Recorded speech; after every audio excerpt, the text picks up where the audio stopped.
संपूर्ण महाराष्ट्रामध्ये हवामान खात्याने पावसाचा अंदाज वर्तवला आहे आणि गोंदिया जिल्ह्यात उन्हाचा पारा वाढला असून गोंदिया जिल्ह्याचा पारा 42 अंशावर गेलेला आहे। मी सध्या गोंदिया शहरातील जयस्तंभ चौकावर आहे। आपण बघू शकता या ठिकाणी नागरिकांना उकाड्यापासून हैराण झालेले आहे। अद्याप पावसाचे आगमन झाले नाही, उलट तापमानात प्रचंड वाढ झाली आहे।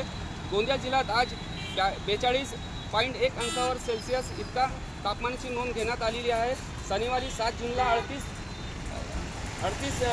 सेल्सिअस इतका तापमानाची नोंद घेण्यात आली होती। मात्र अचानक तापमानामध्ये वाढ झाल्यामुळे नागरिक या उकाड्यापासून हैराण झालेले आहेत। आता नागरिक हीच अपेक्षा करत आहेत की केव्हा पाऊस पडते आणि हे उकाड्यापासून आम्हाला केव्हा सुटका मिळते। साईद पठाण, TV9 मराठी, गोंदिया।